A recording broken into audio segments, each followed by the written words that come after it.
Hello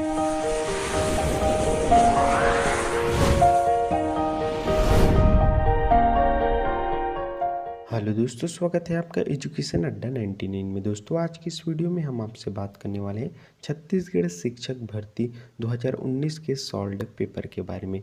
तो दोस्तों, यहाँ पर 2019 में जो 14,580 पदों पर शिक्षक की भर्ती हुई थी, उसके ओल्ड क्वेश्चन पेपर सहायक शिक्षक, शिक्षक कला विज्ञान, गणित और प्रयोगशाला शिक्षक और व्यायाम शिक्षक और सभी व्याख्याता शिक्षक के ओल्ड क्वेश्चन पेपर को हम बारी बारी अपने चैनल पर ला रहे हैं और इसका आंसर सहित आपको बता रहे हैं। तो दोस्तों, अगर आप इस चैनल पर नए होंगे तो चैनल को सब्सक्राइब कर लीजिए। इससे पहले दोस्तों, हमने यहाँ पर सहायक शिक्षक विज्ञान प्रयोगशाला का और इसके सभी पार्ट पर वीडियो ला दिए हैं, जिसका दोस्तों लिंक आपको हमारे इस चैनल के प्लेलिस्ट में जाकर चेक कर सकते हैं। तो चलिए दोस्तों, आज बात कर लेते हैं यहाँ पर सहायक शिक्षक के ओल्ड क्वेश्चन पेपर के बारे में। तो दोस्तों, सहायक शिक्षक के ओल्ड क्वेश्चन पेपर में दोस्तों आज हम बात करने वाले हैं यहाँ पर पर्यावरण अध्ययन से टोटल 20 अंक के क्वेश्चन आपके पूछे जाते हैं। तो कौन कौन से क्वेश्चन पूछे गए थे दोस्तों, चलिए वो हम आपको बताते हैं। इसमें दोस्तों यहाँ पर देख सकते हैं भाग 5 पर्यावरण अध्ययन, जिसमें दोस्तों यहाँ पर पहला क्वेश्चन पूछा गया था, ज्ञान निर्माण में निम्न में से किसकी आवश्यकता होती है? अनुभव, अवधारणा विकास, अन्वेषण तथा सत्यापन, उपरोक्त सभी। दोस्तों यहाँ पर इसका सही आंसर हो जाएगा ऑप्शन डी, उपरोक्त सभी का यहाँ पर आवश्यकता होता है। उसके बाद दोस्तों यहाँ पर देख सकते हैं घास, टिड्डा, मेढक, सांप, बाज, उपरोक्त खाद्य श्रृंखला निम्न में से किसका उदाहरण? यहाँ पर परभक्षी श्रृंखला, परजीवी श्रृंखला, मृतोपजीवी श्रृंखला और उपरोक्त में से कोई नहीं। तो दोस्तों, ये किसका उदाहरण है? आपका परभक्षी खाद्य श्रृंखला का। ऑप्शन नंबर ए इसका सही आंसर हो जाएगा। उसके बाद दोस्तों यहाँ पर क्वेश्चन पूछा गया था आपका, निम्न में से कौन गतिविधि की विशेषता नहीं है?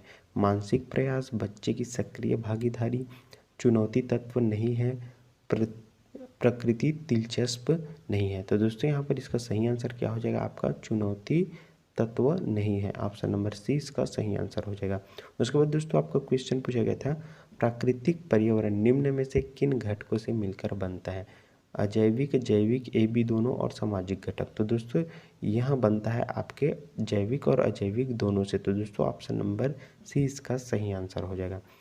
इसके बाद दोस्तों आपका क्वेश्चन पूछा गया था, निम्न में से कौन सा रोग पोषक तत्व की कमी से होता है? तो दोस्तों यहाँ पर ऑप्शन दिया गया था पोलियो, मलेरिया, डेंगू और एनीमिया। तो दोस्तों यहाँ पर पोषक तत्व की कमी से होता है आपका एनीमिया। ऑप्शन नंबर डी इसका सही आंसर हो जाएगा। उसके बाद दोस्तों आपका क्वेश्चन पूछा गया था, नक्शे में निरूपण का प्रकार निम्न में से कौन सा होता है? एक विमीय, द्विविमीय, त्रिविमीय और बहुविमीय। कौन सा होता है दोस्तों? यहाँ पर द्विविमीय। ऑप्शन नंबर 20 का सही आंसर हो जाएगा। इसके बाद दोस्तों आपका क्वेश्चन पूछा गया था, निम्न में से कौन सा अंतर नक्शे को चित्र में अलग करता है? दृष्टिकोण, पैमाना, निरूपण का प्रकार, उपरोक्त में से सभी। तो दोस्तों यहाँ पर कौन करता है? सभी करता है यहाँ पर। ऑप्शन नंबर डी इसका सही आंसर हो जाएगा। उसके बाद दोस्तों आपका क्वेश्चन पूछा गया था, पर्यावरण अध्ययन सीखने की प्रक्रिया में उपकरण का सही उपयोग निम्न में से किस दृष्टिकोण से संबंधित है? यहाँ पर जानकारी आधारित दृष्टिकोण, अवधारणा आधारित दृष्टिकोण, कौशल आधारित दृष्टिकोण, मूल्य आधारित दृष्टिकोण। तो दोस्तों कौन से दृष्टिकोण से संबंधित है? ये आपका कौशल आधारित दृष्टिकोण। ऑप्शन नंबर सी इसका सही आंसर हो जाएगा।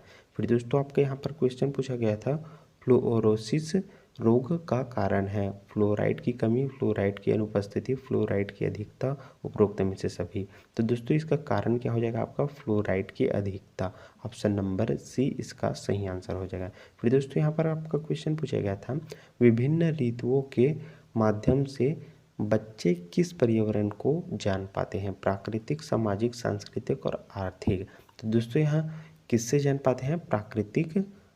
ऑप्शन नंबर ए इसका सही आंसर हो जाएगा।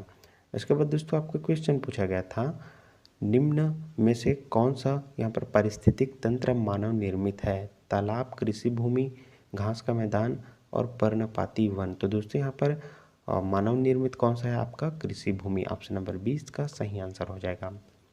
फिर दोस्तों आपका क्वेश्चन पूछा गया था, बच्चों की नज़र में पर्यावरण में के कौन से आयाम की अधिकता दिखाई देती है? भौतिक, सामाजिक, सांस्कृतिक और राजनीतिक। तो दोस्तों यहाँ पर कौन से आयाम की अधिकता दिखाई देती है? भौतिक। ऑप्शन नंबर ए इसका सही आंसर हो जाएगा। फिर दोस्तों आपका क्वेश्चन पूछा गया था निम्न में से कौन गतिविधि नहीं है। गतिविधि नहीं है ये आपको बताना है। सामग्री का उपयोग, खेल, शिक्षा द्वारा प्रदर्शन, कोई अनुभव। तो दोस्तों यहाँ पर गतिविधि कौन सा नहीं है आपका, शिक्षा द्वारा प्रदर्शन। ऑप्शन नंबर सी इसका सही आंसर हो जाएगा।